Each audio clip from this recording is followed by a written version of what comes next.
आज हम देखेंगे मेंस्ट्रुअल साइकिल के बारे में। अगर किसी ने मेंस्ट्रुअल साइकिल सेकंड पार्ट नहीं देखा हो तो वो चैनल के अंदर जाकर देख सकता है। और मेंस्ट्रुअल साइकिल पार्ट 3 के अंदर हम देखेंगे कि एक नॉर्मल साइकिल जो 28 दिन की साइकिल चलती है वो कैसे होती है। नहीं, हर फीमेल के अंदर 28 दिन की साइकिल हो, या फिर किसी के अंदर 32 की साइकिल हो सकती है, या फिर किसी के अंदर 30 दिन की भी साइकिल हो सकती है। हम 28 साइकिल के अकॉर्डिंग देखेंगे कौन से डे के ऊपर ओव्यूलेशन होता है और ब्लीडिंग कितने टाइम की होती है और ओव्यूलेशन कौन से डे के ऊपर होता है, ये सब हम चीज़ देखेंगे। तो सबसे पहले स्टार्ट करते हैं डे 1 से 28। ये डे 1 हो गया, ये 28वां दिन हो गया। एक फीमेल के अंदर नॉर्मल के अंदर 28 डे की साइकिल होती है। जरूरी नहीं है हर फीमेल के अंदर 28 डे की साइकिल हो, किसी के डे की साइकिल होती है, किसी के अंदर 32 की साइकिल भी हो सकती है। हम 28 डे की साइकिल मान रहे हैं और उसके अंदर हम देख रहे हैं फर्स्ट डे के अंदर क्या होगा और ओव्यूलेशन कब होगा और इसके अंदर कौन कौन से हार्मोन रिलीज होंगे, ये सब देख रहे हैं। तो डे मेंस्ट्रुअल साइकिल के डे 1 के ऊपर क्या होगा, सबसे पहले क्या होगा, एफएसएच होगा, वो रिलीज होगा। हमने ये मेंस्ट्रुअल साइकिल सेकंड पार्ट के अंदर देखा था कि एलडीडी पिट्यूटरी होती है फीमेल की, वहां से क्या होता है एफएसएच रिलीज होता है। जो तो एफएसएच क्या करता है, जो मेंस्ट्रुअल साइकिल का जो फर्स्ट दिन होता है उसके अंदर क्या करता है, ये क्या करता है एफएसएच, ये फीमेल की जो ओवेरी होती है उसके अंदर जितने भी प्राइमरी ओसाइट या फिर फॉलिकल होते हैं, प्री मोड्यूल फॉलिकल होते हैं, ये हमने पार्ट सेकंड के अंदर देखा था। तो प्री मोड्यूल फॉलिकल होते हैं, ये क्या करता है इसके ऊपर एक्ट करता है एफएसएच और इनको क्या करता है स्टिमुलेट करवाता है। क्या करवाता है, स्टिमुलेटेड। ये क्या करता है स्टिमुलेटेड मनी फॉलिकल, जितने भी ओवेरी के अंदर फॉलिकल होंगे उनके ऊपर एफएसएच एक्ट करेगा और उनको क्या करेगा स्टिमुलेट करवा देगा। स्टिमुलेट करवाने से क्या होगा, वहां से क्या करेगा ये एस्ट्रोजन को रिलीज करेगा। किसको करेगा, एस्ट्रोजन। डे 1 के ऊपर क्या हुआ, एफएसएच आया था एंटीरियर पिट्यूटरी से फीमेल की, वहां से ओवेरी के ऊपर एक्ट किया, जहां से क्या हुआ जितने भी ओवेरी के अंदर प्राइमरी ओसाइट या फिर जितने भी फॉलिकल थे उनको क्या करेगा स्टिमुलेट करवाया, वहां से क्या हुआ एस्ट्रोजन को रिलीज किया। और ये एस्ट्रोजन क्या करेगा, अब डे 1 के ऊपर एस्ट्रोजन रिलीज हो गया तो ये क्या करेगा, तीन काम करेगा, तीन तरह से एक्ट करेगा। एक करेगा ये करेगा, ये सेकंड पार्ट के अंदर देखा था, अगर किसी ने सेकंड पार्ट नहीं देखा वो जाके देख सकता है। उसके बाद क्या करेगा, एफएसएच के ऊपर क्या करेगा नेगेटिव फीडबैक देगा, नेगेटिव फीडबैक देगा, जिसकी वजह से क्या होगा एफएसएच होगा, वो की वजह से क्या होगा एफएसएच डिक्रीज हो जाएगा। एफएसएच के ऊपर नेगेटिव फीडबैक डाल दिया, एफएसएच डिक्रीज हो गया। और एक सेकंड काम करेगा वो करेगा एलएच के ऊपर क्या करेगा, ये पॉजिटिव फीडबैक देगा। क्या देगा, पॉजिटिव फीडबैक, जिसकी वजह से क्या होगा एलएच इंक्रीज हो जाएगा। और थर्ड करेगा, ये करेगा थर्ड एंडोमेट्रियम को, एंडोमेट्रियम की जो लेयर होगी उसको क्या करेगा प्रोलीफेरेट करवाएगा, उसको क्या थिकनेस करवाएगा, एंडोमेट्रियम उसकी ग्रोथ करवाएगा, एंडोमेट्रियम लेयर को बनाए रखेगा और इसको क्या करेगा प्रोलीफेरेट करवाएगा। तो एस्ट्रोजन ने तीन काम करवाए थे। डे 1 के ऊपर एफएसएच रिलीज हो गया और उसके बाद जिसने ओवरी को ब्रेक कर दिया, जिससे क्या हुआ जो भी जितने भी फॉलिकल थे ओवरी के अंदर उनको क्या करा स्टिमुलेट करवा दिया, जहां से क्या हुआ एस्ट्रोजन रिलीज हुआ। और एस्ट्रोजन ने क्या किया एफएसएच के ऊपर नेगेटिव फीडबैक दिया, जिसकी वजह से डिक्रीज हो गया। और एलएच के ऊपर पॉजिटिव फीडबैक डाला, जिसकी वजह से क्या हुआ एलएच हुआ वो इंक्रीज हो गया। और जो एंडोमेट्रियम लेयर थी उनको क्या करा प्रोलीफेरेट करवा दिया। और उसके बाद क्या होगा, जैसे ही एफएसए डिक्रीज हुआ, अगर मेरे को बताओ अगर एफएसए डिक्रीज हो गया तो जो जितने भी और फॉलिकल होंगे ओवरी के अंदर उनको क्या करेगा स्टिमुलेट करेंगे नहीं। और क्या होंगे जितने भी स्टिमुलेट किए हुए थे उनको क्या हो जाएगा वो डाई हो जाएंगे, मर जाएंगे। अगर एफएसए नहीं बचा, एफएसए डिक्रीज हो गया तो ये जो फॉलिकल स्टिमुलेट हो रहे थे उनको बचाने वाला कोई होगा नहीं और फॉलिकल क्या होंगे डाई हो जाएंगे। तो ऑल फॉलिकल डाई, और एक फॉलिकल बचेगा जिसको क्या बोलेंगे हम डोमिनेंट फॉलिकल,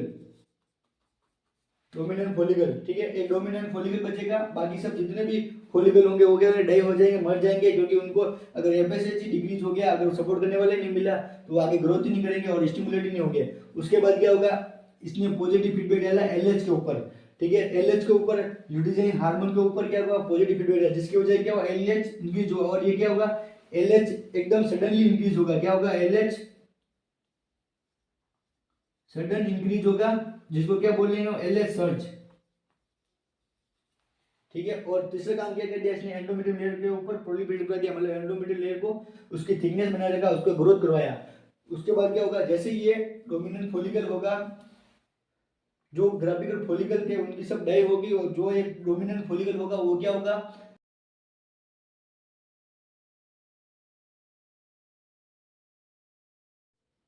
14 दिन। जो मेंस्ट्रुअल साइकिल जब ये मेंस्ट्रुअल साइकिल डे 1 से स्टार्ट हो गया, जब साइकिल का जो 14वां दिन आएगा या फिर 14वां दिन आएगा, उस दिन क्या होगा, 14 दिन क्या होगा, जैसे एलएच सर्ज होगा, एलएच सर्ज होगा, जिसकी वजह से जो डोमिनेंट फॉलिकल था, ये डोमिनेंट फॉलिकल था, इससे क्या होगा, जो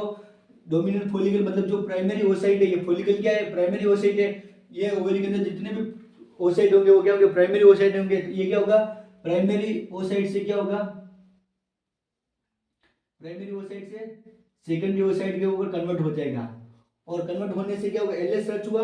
और प्राइमरी ओसाइट था वो सेकेंडरी ओसाइट में कन्वर्ट हो जाएगा, और इसकी वजह से क्या होगा, जैसे प्राइमरी ओसाइट सेकेंडरी ओसाइट में कन्वर्ट होगा, और जो प्राइमरी ओसाइट क्या होता है, जिसके चारों ओर क्या होते हैं, प्राइमरी ओसाइट होते हैं, उसके चारों ओर क्या होते हैं, उसके चारों होता है फॉलिकुलर सेल होती है ओवेरी की, जिसकी वजह से जो प्राइमरी ओसाइट होता है वो तो सेकेंडरी ओसाइट में कन्वर्ट हो जाता है, और जो फॉलिकुलर सेल होती है ओवेरी की, उसकी वजह से क्या होता है, कार्पस ल्यूटियम, जैसे क्या होता है, कार्पस ल्यूटियम बनता है, कार्पस ल्यूटियम बनता है, ठीक है, कार्पस ल्यूटियम बन गया और प्राइमरी ओसाइट है सेकेंडरी ओसाइट बन गया, ठीक है। अब ये हमारा बन गया 14 दिन के बाद, 14 दिन के बाद इसको क्या बोलते हैं हम, जो प्राइमरी ओसाइट है सेकेंडरी ओसाइट में बदलता है उसको क्या बोलते हैं हम, ओव्यूलेशन। तो 14 दिन क्या हुआ, ओव्यूलेशन हो गया, 14 दिन को क्या बोला हमने, ओव्यूलेशन, और ये क्या हुआ, और ओव्यूलेशन हो गया,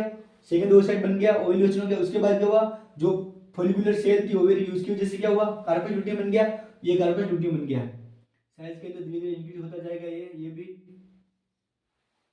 तो ये हो गया डोमिनेंट फॉलिकल, डोमिनेंट फॉलिकल है फॉलिकल का, इसका क्या होता है, जो ओव्यूलेशन होता है, जो प्राइमरी ओसाइट सेकेंडरी ओसाइट बदलता है, उस टाइम क्या होता है, उससे पहले इनकी साइज क्या होती है, वो होती है 18 से 20 mm। तो आप बिफोर ओव्यूलेशन जो प्राइमरी ओसाइट होता है या डोमिनेंट फॉलिकल होता है, उसकी साइज कितनी होती है, 18 से 20 mm की होती है, 18 से 20 mm इसकी साइज होगी, जो ये क्या डोमिनेंट फॉलिकल। उसके बाद क्या हुआ, जैसे ही एलएच सर्च हुआ, उसकी वजह से क्या हुआ, ये डोमिनेंट फॉलिकल था, जो प्राइमरी ओसाइट था वो क्या हुआ, सेकेंडरी ओसाइट में कन्वर्ट हो गया, और इसके चारों ओर क्या थे, फॉलिकुलर सेल थे, वो क्या हुआ, कार्पस ल्यूटियम में कन्वर्ट हो गया, और ये कार्पस ल्यूटियम बन गया। ये साइज के अंदर इंक्रीज होता जाएगा, इंक्रीज होता जाएगा, और ये क्या होगा, ओव्यूलेशन के बाद जो फीमेल के अंदर जो साइकिल का जो 8वां दिन आएगा, उस टाइम क्या होगा, कार्पस ल्यूटियम मैक्सिमम साइज का हो जाएगा, मतलब मैक्सिमम साइज का हो जाएगा। तो ये 8 डे, 8 डे या फिर 8 डे बोल सकते हो, या फिर साइकिल का 22वां दिन, जब साइकिल का 22वां दिन आएगा उस टाइम क्या होगा, पूरी साइकिल का जो 22वां दिन आएगा उस टाइम क्या होगा, कार्पस ल्यूटियम मैक्सिमम साइज का होगा, या फिर क्या होगा, जो 14 दिन आएगा उस टाइम क्या होगा, ओव्यूलेशन हो जाएगा। उसके बाद जो ओव्यूलेशन के बाद आफ्टर ओव्यूलेशन के बाद जो 8वां दिन आएगा या फिर 22 डेज आएगा, उस टाइम क्या होगा, कार्पस ल्यूटियम की मैक्सिमम साइज होगी, उसके बाद होगी इसकी साइज डिक्रीज होती जाएगी। तो क्या हुआ, तो डे 1 के हम ऊपर हमने क्या देखा, जो फीमेल की जो एंटीरियर पिट्यूटरी थी उसके ऊपर वहां से एफएसएल रिलीज हुआ, उसने ओवेरी को कलेक्ट किया, ओवेरी के अंदर जितने भी फॉलिकल थे उनको स्टिमुलेट किया, उसकी वजह से क्या हुआ, एस्ट्रोजन रिलीज हुआ, एस्ट्रोजन ने 3 काम किए, एफएसएच को के ऊपर नेगेटिव फीडबैक डाला, जिसकी वजह से क्या हुआ, एफएसएच डिक्रीज हो गया, एलएच के ऊपर पॉजिटिव फीडबैक डाला, जिसकी वजह से एलएच सर्च हुआ, इंक्रीज हो गया, और एंडोमेट्रियम को प्रोलिफरेट कराया। उसके बाद क्या हुआ, जो एफएसएच डिक्रीज हो गया, अगर स्टिमुलेट करने वाला ही नहीं बचा तो क्या हुआ, एक डोमिनेंट फॉलिकल बचा, जिसने क्या किया, डोमिनेंट फॉलिकल जो 14 दिन के ऊपर क्या हुआ, ओव्यूलेशन हुआ उसका फॉलिकल का, 14 दिन के ऊपर ओव्यूलेशन हुआ, कैसे हुआ, ये एलएच सर्च हुआ, उसकी वजह से प्राइमरी ओसाइट में सेकेंडरी ओसाइट में कन्वर्ट हो गया, और जो इसके फॉलिकुलर सेल थी ओवेरी की वो क्या कार्पस ल्यूटियम के अंदर कन्वर्ट होगी, और एक मैक्सिमम साइज कब हुई, कार्पस ल्यूटियम की डे 22 के ऊपर मैक्सिमम साइज हुई, या फिर ओव्यूलेशन के बाद जो 8वां दिन होता है उसको हम क्या बोलते हैं, मैक्सिमम साइज बोल सकते हैं कार्पस ल्यूटियम की, ठीक है। उसके बाद क्या होगा, कार्पस ल्यूटियम से क्या होगा, कार्पस ल्यूटियम से क्या होगा, कार्पस ल्यूटियम से 3 हार्मोन रिलीज होंगे, ये हमने सेकंड पार्ट के अंदर देखा। मेंस्ट्रुअल साइकिल का सेकंड पार्ट बहुत इंपॉर्टेंट है, जिसने नहीं देखा हो जाके देख सकता है, ताकि ये आपको समझने में बहुत आसानी आएगी। तो कार्पस ल्यूटियम क्या हुआ, मैक्सिमम साइज हो गया, 22 दिन के ऊपर मैक्सिमम साइज हो गया। उसके बाद क्या हुआ, कार्पस ल्यूटियम से 3 हार्मोन रिलीज हुए, एक तो हुआ प्रोजेस्टेरोन, मेन कौन सा होता है, प्रोजेस्टेरोन होता है, ठीक है। हमने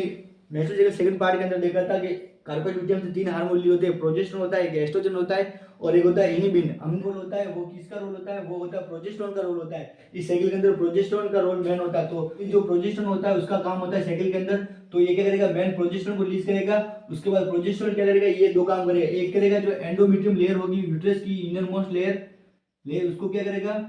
उसको सपोर्ट करेगा। प्रोजेस्टेरोन क्या कर रहा था, उसके प्रोलिफरेट कर रहा था, उसकी ग्रोथ कर रहा था, ये क्या कर रहा है, उसको सपोर्ट करने का काम कर रहा है। तो ये सपोर्ट करेगा, एंडोमेट्रियम लेयर को सपोर्ट करेगा, जिसको क्या बोल सकते हैं हम, सिक्रेटरी फेज। ठीक है, क्या किया इसने, एंडोमेट्रियम लेयर को क्या किया, सपोर्ट किया, और सेकंड काम कराया वो करवाया इसने क्या किया, एलएच के ऊपर क्या डाला, नेगेटिव फीडबैक, जिसकी वजह से क्या हुआ, एलएच क्या हुआ, डिक्रीज हो गया। अब मेरे को बताओ, अगर एलएच डिक्रीज हो रहा है, डिक्रीज हो गया, अगर मेरे को बताओ एलएच डिक्रीज हो गया, एलएच की वजह से क्या हो रहा था, कार्पेल ल्यूटियम बन रहा था, ये कार्पेल ल्यूटियम बन रहा था, एलएच सर्च हुआ, उसकी वजह प्राइमरी ओसाइट सेकंड ओसाइट में कन्वर्ट हुआ, जिसकी वजह जो फोलिकुलर सेल थी उसकी वजह से कार्पेल ल्यूटियम बना, और कार्पेल ल्यूटियम क्या कर रहा है, ये प्रोजेस्टेरोन, एस्ट्रोजन और इनिमिन तीन हार्मोन रिलीज कर रहा है, लेकिन जो मेन साइकिल के अंदर रोल हुआ है वो है प्रोजेस्टेरोन का, और प्रोजेस्टेरोन क्या कर रही है, एंडोमेट्रियम लेयर को सपोर्ट कर रही है, और ये क्या कर रही है, एंडोमेट्रियम लेयर को सपोर्ट डिक्रीज हो गया तो कार्पेल ल्यूटियम बनेंगे नहीं, कार्पेल ल्यूटियम जो बना हुआ था वो क्या करेगा, डाई हो जाएगा, तो कार्पेल ल्यूटियम क्या होगा, डाई हो जाएगा। अगर कार्पेल ल्यूटियम को ग्रोथ करने वाला ही डिक्रीज हो गया, अगर वो ग्रोथ करने वाला ही नहीं मिला, तो उससे क्या होगा, जो कार्पेल ल्यूटियम होगा उसकी डाई हो जाएगी, और डाई होने से क्या होगा, ये जितने भी हार्मोन रिलीज कर रहा था, प्रोजेस्टेरोन, एस्ट्रोजन और इनिबिन, अगर ये डाई हो गया तो ये प्रोजेस्टेरोन को रिलीज नहीं करेगा, और प्रोजेस्टेरोन को रिलीज नहीं करेगा, अगर प्रोजेस्टेरोन को रिलीज नहीं किया तो ये क्या कर रहा था, प्रोजेस्टेरोन क्या कर रहा है, एंडोमेट्रियम लेयर को सपोर्ट कर रही है, अगर प्रोजेस्टेरोन ही सपोर्ट करना बंद हो गया तो ये प्रोजेस्टेरोन एंडोमेट्रियम लेयर को सपोर्ट कर रही है, अगर कार्पेल ल्यूटियम डाई हो गया, एलएच डिक्रीज होने की वजह से कार्पेल ल्यूटियम डाई हो गया, तो ये क्या करेगा, एंडोमेट्रियम लेयर को जो सपोर्ट कर रही है प्रोजेस्टेरोन वो ही रिलीज नहीं होगा, तो एंडोमेट्रियम लेयर को कोई सपोर्ट ही नहीं करेगा, और एंडोमेट्रियम क्या होगी, एंडोमेट्रियम लेयर की शेडिंग हो जाएगी, शेड हो जाएंगी, और एंडोमेट्रियम शेडिंग होने की वजह से क्या होगा, 28 डे के दिन क्या होगा, मेंस्ट्रुएशन हो जाएगा, मेंस्ट्रुएशन। ठीक है, क्या हुआ, कार्पेल ल्यूटियम बना, उसकी मैक्सिमम साइज कब थी, 28 डे के बाद, या फिर ओव्यूलेशन हो, आफ्टर ओव्यूलेशन 8 डे के बाद, तो कार्पेल ल्यूटियम बना, उसने क्या हुआ, प्रोजेस्टेरोन को रिलीज किया, मेनली बना प्रोजेस्टेरोन ने क्या किया, इसने एंडोमेट्रियम लेयर को सपोर्ट किया और एलएच को कम करवाया। अगर एलएच को कम करवा दिया इसने, एलएच को कम करवा दिया, एलएच किसको सपोर्ट कर रहा था, कार्पेल ल्यूटियम को सपोर्ट कर रहा था, कार्पेल ल्यूटियम को बनवा रहा था, अगर एलएच ही कम हो गया तो इसको सपोर्ट करने वाला कोई मिलेगा नहीं, जिसकी वजह से जो कार्पेल ल्यूटियम बना वो डाई हो जाएगा, मर जाएगा, जिसकी वजह से क्या होगा, एंडोमेट्रियम लेयर को जो सपोर्ट कर रहा था प्रोजेस्टेरोन वही नहीं बनेगा, तो प्रोजेस्टेरोन जो एंडोमेट्रियम लेयर होगी उसकी शेडिंग हो जाएगी, और मेंस्ट्रुएशन स्टार्ट हो जाएगा, और मेंस्ट्रुएशन हो जाएगा।